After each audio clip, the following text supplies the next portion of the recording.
Hello and good morning, my dear students. The summary of the last class, what we started with the topic op-amp as a subtractor, in which what we got, the output proportional to the difference between the inputs, means you got this output V0 that is proportional to V2 minus V1 और V1 minus V2, जो difference है इसके proportional होगा. Right बेटा. V2 minus V1 इसलिए क्योंकि V2 inverting नहीं है या V1 इन्वर्टिंग है, तो V1 इन्वर्टिंग है तो V1 नेगेटिव आएगा, V1 का, है ना. सो ये सर्किट को हम कैसे पढ़े थे? इंडिपेंडेंटली. पहले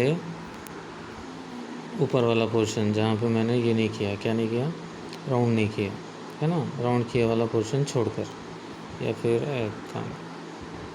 इसको पढ़ा था इंडिपेंडेंटली, है ना. फिर हमें क्या करना था? सेकंड वाले को पढ़ना था, इसको लेकर, है ना. मतलब बचा वाला छोड़ देना था. राइट. जो दो सर्कल्स मैंने दो राउंड बनाए, क्लोज लूप बनाए, वो पढ़ना था हमें ना. तो इस तरह से हमने अलग अलग इन्वर्टिंग के लिए और नॉन इन्वर्टिंग के लिए क्या आउटपुट मिलता है पढ़ा.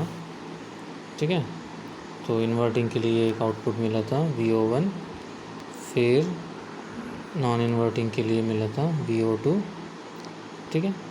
और फिर output is nothing but what, दोनों देखिए, एक इनपुट की वजह से आउटपुट ये है, दूसरे की वजह से ये है, दोनों को सम करना पड़ेगा. तो कर दिया तो हमें आउटपुट मिला ये, है ना. जहाँ पे V0 क्या है, सम कांस्टेंट, इक्वल टू और कांस्टेंट को निकाल देते हो प्रोपोर्शनलिटी, V2 माइनस V1 के प्रोपोर्शनलिटी, है ना. देन अगर वो कांस्टेंट अगर 1 हो जाए, कौन सा, RF/R1, तो क्या हो जाएगा, output V0 is equals to V2 minus V1, यानी आपको एग्जैक्टली क्या मिलेगा, सबस्ट्रैक्टर मिलेगा. ठीक है ना. तो इस तरह से हमने पढ़ा था. Right. So then now today we are going to see the next topic, that is op-amp as a integrator. Okay.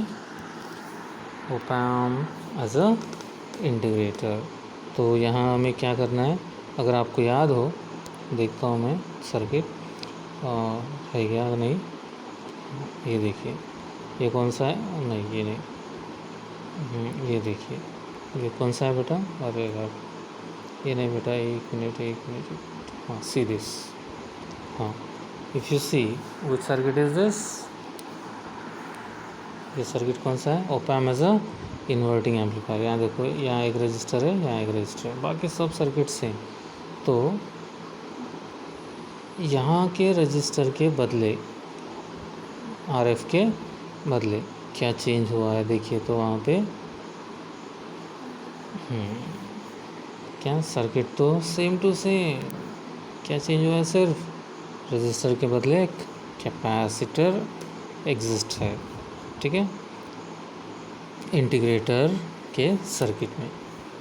Okay. Operational amplifier integrator जब आउटपुट देगा तो फीडबैक रजिस्टर की जगह पे क्या आएगा, कैपेसिटर आएगा. ठीक है. तो इंटीग्रेटर करता क्या है, दी output of this operational amplifier is the integration of input. ठीक है.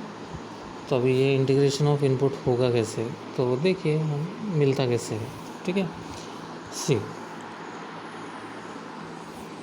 इन एन इंटीग्रेटर सर्किट, इंटीग्रेटर में the output voltage is equals to integration of input voltage. Output voltage is equal to integration of input voltage, और output voltage is proportional to integration of input voltage. ठीक है. Constant होता है और इसमें होता है. तो देन अब मिलता कैसे है, तो हम उसके लिए सर्किट बनाएंगे. तो सर्किट में क्या बनाएंगे या क्या चेंज करेंगे, मैंने बताया इन्वर्टिंग एम्पलीफायर के लिए जो सर्किट है वो याद रखना, उसमें क्या चेंज करना है, कैपेसिटर को और क्या पोजीशन करना है, किसकी जगह पे, फीडबैक रेजिस्टेंस की जगह, मतलब फीडबैक रेजिस्टेंस को रिप्लेस करके कैपेसिटर प्लेस करना। ठीक है। सो देन जैसे कि हमें पता है यहाँ पे समिंग पॉइंट के आगे अंदर इन्वर्टिंग टर्मिनल के पास और नॉन इन्वर्टिंग टर्मिनल के उधर करंट पास होता है क्या, जहाँ मैं रेड लाइन बना रहा हूँ, अंदर में करंट जाता है क्या, नहीं जाता है। Reason is infinite input impedance. So यहाँ पे इन्होंने इनपुट करंट लिखा है, तो एस से लेके निगेटिव टर्मिनल जो है वहाँ तक करंट नहीं जाता है, यहाँ पे भी करंट नहीं जाता है। क्यों? रीज़न इनफाइनाइट इनपुट इम्पीडेंस या हाई इनपुट इम्पीडेंस की वजह से। So the entire current I flows through the R and C. तो ये तो हम स्टार्टिंग से पढ़ रहे, इसमें कोई नया चीज़ नहीं है। ठीक है। जो पूरा करंट है इनपुट V0 की वजह से वो कहाँ, आर से और सी से पास होगा। ठीक है। देन अब क्या है, the voltage across the capacitor, capacitor के अक्रॉस कितना वोल्टेज होगा। ठीक है, वो हमें फाइंड करना है या उसका फार्मूला दिया है। ठीक है, तो मैं वो फार्मूला आया कैसे वो डिस्कस करना चाहूँगा थोड़ा सा। तो देखिए ये फार्मूला कैसे आया, हम सभी को पता है the capacity of capacitor C, है ना, सिंबल सी से हम रिप्रेजेंट कर रहे हैं कैपेसिटी को। तो क्या फार्मूला, चार्ज कैपेसिटर का चार्ज अपॉन पोटेंशियल डिफरेंस।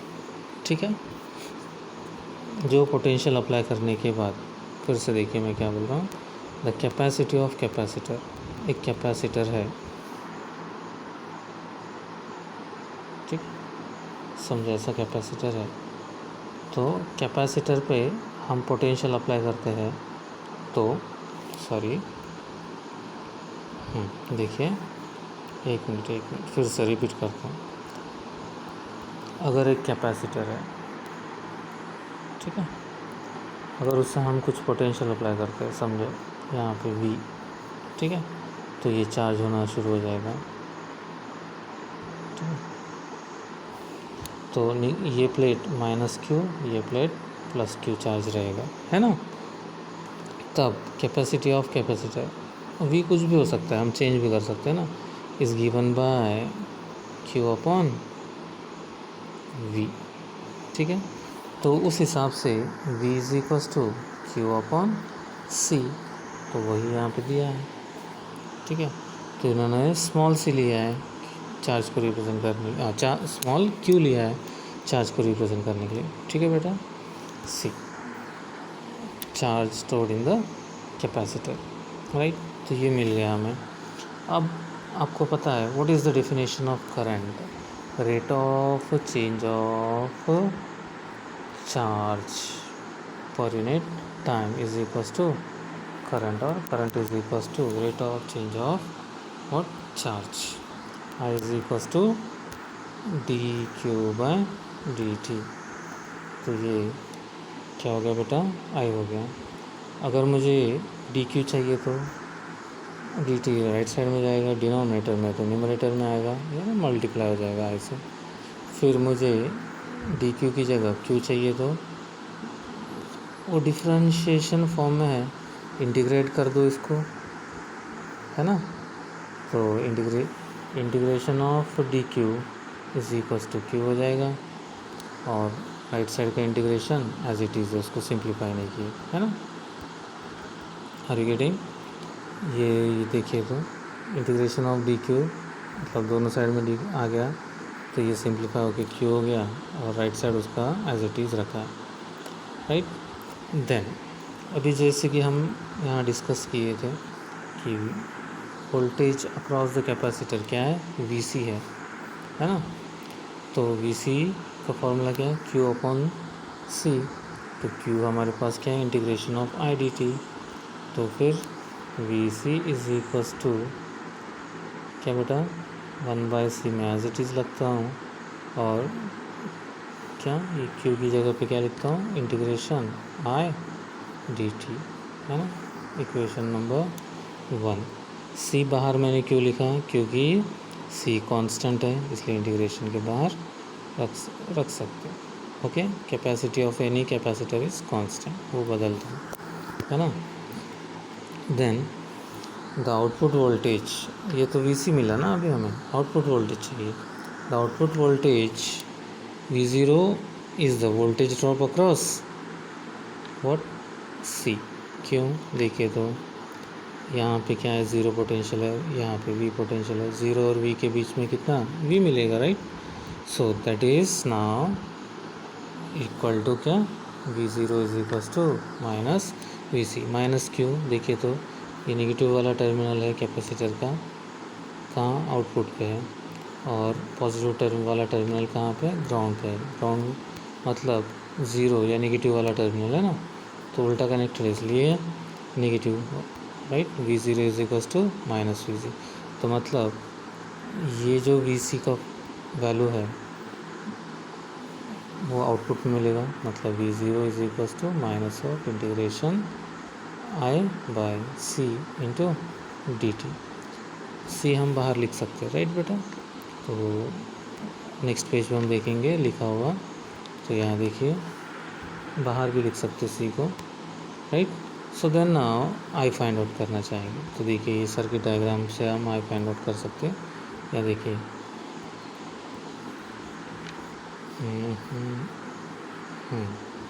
तो क्या बोलेंगे आप, आई, ये दोनों के बीच में आई फ्लो हो रहा है ना, तो यहाँ पे क्या है, ज़ीरो है, यहाँ पे वी आई है, तो V I minus zero by R, मतलब वी आई बाय आर क्या हो जाएगा, करंट, राइट। सो इसलिए यहाँ दिया है V I by R. Okay, तो फिर अब क्या हुआ, आई की वैल्यू पुट कर रहे हैं हम यहाँ पे, ठीक है। तो जैसे हम आई की वैल्यू पुट कर रहे हैं तो क्या होगा, वी आई रहेगा, फिर आर भी क्या है, रेजिस्टेंस कांस्टेंट रहेगा ना, हाँ, तो वो भी बाहर, इसलिए बाहर लिखा है। So output V0 is equals to minus 1 by R C into integral of V I D T, where R C is what, time constant. इसका जो डायमेंशन होता है वो टाइम के बराबर होता है, और this is also called as scaling factor of integrator circuit, ठीक है। सो op-amp provides the output proportional to the time integral of input voltage, ठीक है बेटा। नेगेटिव साइन क्या बोल रहा है कि फेस चेंज हो रहा है, ठीक है ना। इन्वर्टिंग ऑपरेशनल एम्पलीफायर में हमने कैपेसिटर ऐड किया था, इस ऑफ कोर्स वो तो होना है ना। The negative sign indicates that there is a phase difference of 180, तो इंटीग्रेटर में भी फेज डिफरेंस है कितने का, 180 का, राइट बेटा। when R is equals to 1 ohm, कितना ohm, 1 ohm, and C is equals to 1 microfarad, R C is equals to 1 हो जाएगा, ये जो कांस्टेंट है ना वो क्या हो जाएगा, 1 हो जाएगा। तो आउटपुट हमें क्या मिलेगा, V0 is equals to minus integration of V I into D T.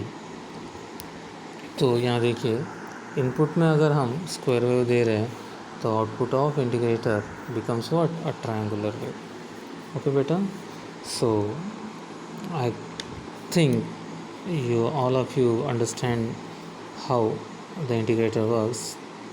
Thank you very much for listening the class till the end. Bye bye for now.